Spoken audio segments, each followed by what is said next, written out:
Selamat pagi Sobat ICC, selamat bergabung di Devotion pagi ini. Devotion pagi ini berjudul Bukan Cuma Lewat. Saat kita diselamatkan, bukan berarti kita masuk ke dalam sebuah ruang tunggu. Ilustrasinya seperti di airport, ada boarding area, kita menunggu untuk masuk ke boarding gate, untuk menunggu masuk ke pesawat. Kemudian kita menunggu di situ antri gitu ya. Biasanya orang yang sudah masuk ke dalam boarding area ini juga kan bosen di situ, karena di situ udah nggak ada kegiatan yang bisa dilakukan selain menunggu.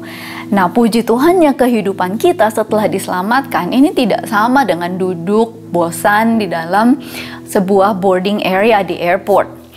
Keselamatan punya arti lebih daripada sekedar survival atau bertahan hidup.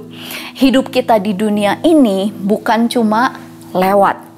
Kita baca Roma 8 ayat 29. Sebab semua orang yang dipilihnya dari semula, mereka juga ditentukannya dari semula untuk menjadi serupa dengan gambaran anaknya, supaya ia, anaknya itu menjadi yang sulung di antara banyak saudara. Roma 8 ayat 29 ini berkata bahwa saat kita diselamatkan, kita menjalani sebuah pertumbuhan di dalam kehidupan kerohanian kita. Dan pertumbuhan ini mengarah ke satu hal, tadi kita sudah baca sama-sama, yaitu menjadi seperti Kristus. Ilustrasinya seperti kalau saudara sedang install sebuah aplikasi baru, pasti ada ukuran yang kasih lihat kalau proses download aplikasi itu instalasinya sudah berlangsung berapa persen. Nah, kita ini sekarang seolah sedang mendownload aplikasi menjadi serupa dengan Kristus. Sudah berapa persen? Dan tujuannya tentu supaya ini menjadi 100% sampai penuh. Seperti kalau saudara berharap sebuah aplikasi itu, saudara males nunggu lama-lama download atau install, proses installnya. Pasti pengen cepet penuh. Kita mau aminkan bahwa ini akan terjadi dalam hidup kita secara progresif terus-menerus.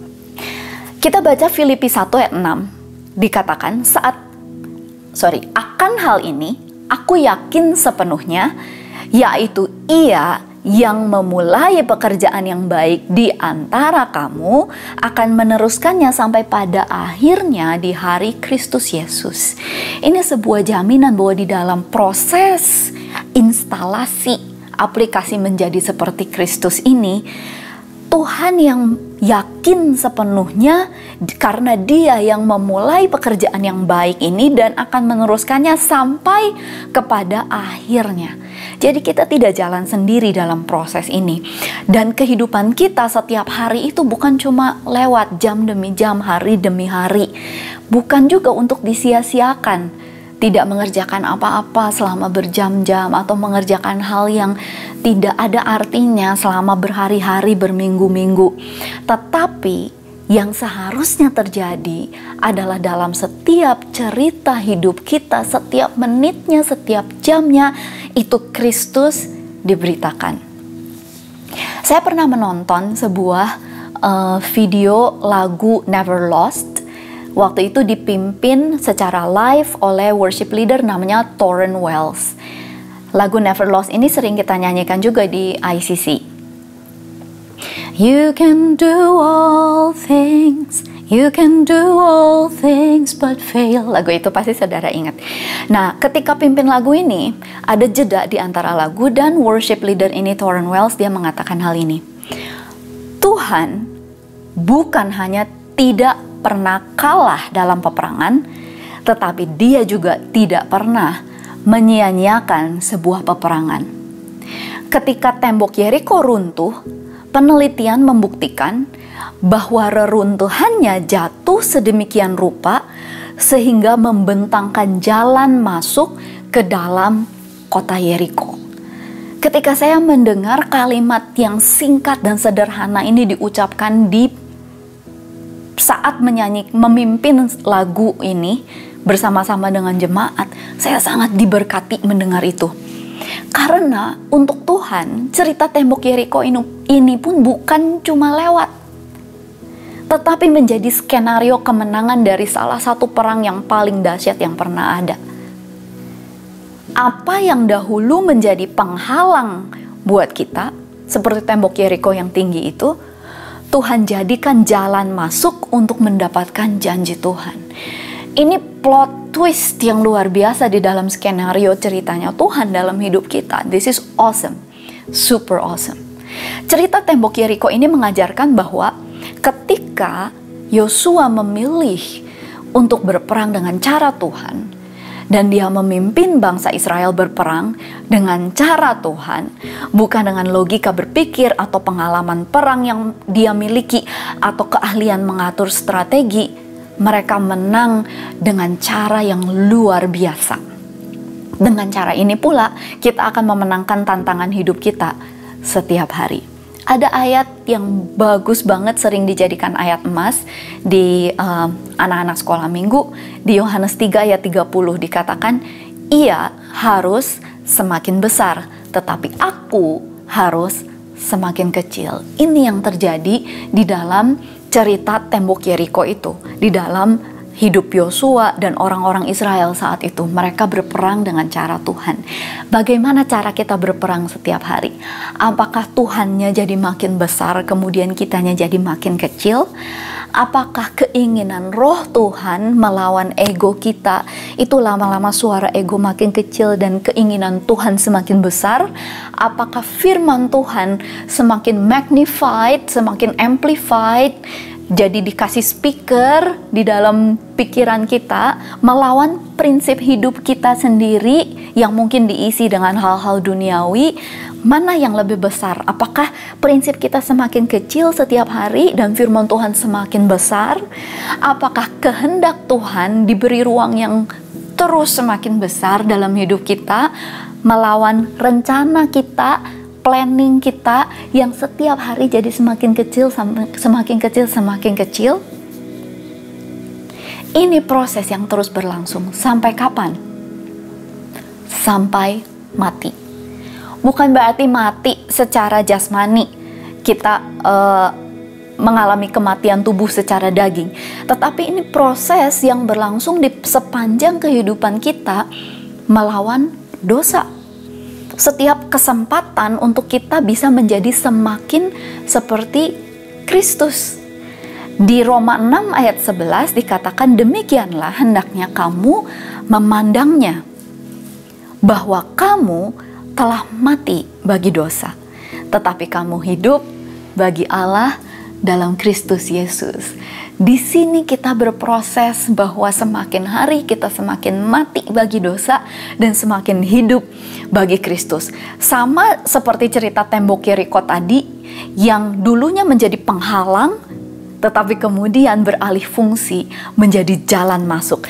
Hidup kita yang sekarang dijalani dengan segala hal yang kita sebut tadi, keinginan daging kita, ego kita, prinsip duniawi kita, kehendak-kehendak kita pribadi, saat dimatikan akan menjadi gerbang masuk untuk kita menerima janji-janji Tuhan. Saya ingin cerita kesaksian seorang teman yang saya dengar melalui voice note. Dia kirimkan voice note ini mungkin ada 1 jam. Saya dengarkan ceritanya sekitar 2 minggu yang lalu. Dia cerita begini, bisnis makanan yang dia tekuni selama ini mengalami titik terendah sampai dia berpikir untuk menjual organ tubuhnya untuk memenuhi kebutuhan finansial keluarganya. Saya sedih waktu dengar ini. Tapi di dalam keadaan ini, Tuhan tiba-tiba mengingatkan dia akan pengampunan yang harus dia lepaskan terhadap seseorang yang sudah menipu dia di dalam bisnisnya, yang mengakibatkan dia punya hutang besar. Walaupun ini adalah sebuah langkah yang berat, tetapi karena ketika dia berdoa itu yang muncul di dalam hatinya, dia akhirnya mengambil langkah. Dia bukan hanya mengampuni, dia temui orang ini dan dia tunjukkan kebaikan kepada orang ini. Saat itu terjadi, dia bilang sendiri ini tidak memakan waktu lama. Dalam hitungan hari, besoknya omsetnya kembali naik, dia bilang. Dan bukan cuma itu, tiba-tiba ada orang yang telepon dia, kirim uang untuk melunasi uang sekolah anaknya. Bukan hanya itu, Orang ini tahu anaknya mau karya wisata.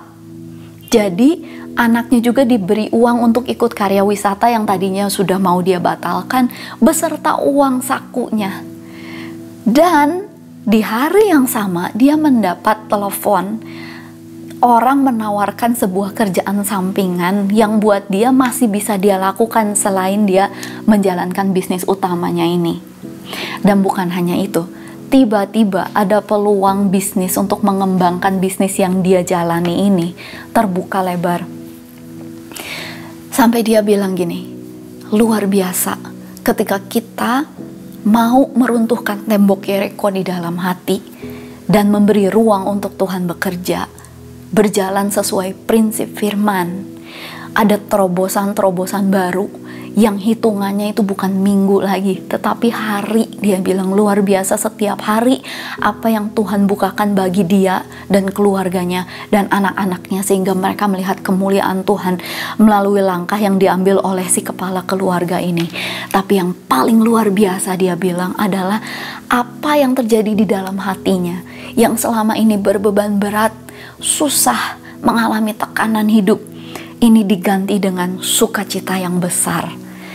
Setiap proses dalam hidup kita mengalami masa-masa di atas, di bawah, kita menabur, kita menuai, ada air mata, ada tekanan, ada perjuangan berat. Tapi itu semua perjalanan dan sebuah kesempatan untuk kita mengambil langkah. Apakah kita mau menjadi semakin seperti Kristus? Di sini proses download aplikasi itu terus terjadi, dan tujuan kita sampai penuh 100% seperti Filipi 1 ayat 6 tadi katakan, menjadi seperti Kristus. Dengan demikian hidup kita di dunia ini bukan cuma lewat, tetapi menjadi berkat dan inspirasi bagi dunia. Mari kita sama-sama berdoa. Bapa Sorgawi, pagi hari ini kami semua berjalan melewati sebuah koridor di mana kami pegang kunci terhadap pintu menuju panggilan Tuhan dalam hidup kami. Tuhan bantu kami untuk kami bisa membuka pintu itu dan kami masuk ke dalam rancangan Tuhan, sehingga hidup kami bukan hanya lewat di dalam koridor di dunia ini, tapi kami masuk lebih dalam melewati pintu itu untuk kami menerima janji-janji Tuhan. Roh Kudus, mampukan kami, biarlah hari ini menjadi hari di mana terobosan terjadi. Dalam nama Yesus Kristus kami berdoa dan mengucap syukur. Amin. Terima kasih sudah bergabung dalam devotion pagi ini. Sampai jumpa dalam devotion berikutnya. Tuhan Yesus memberkati.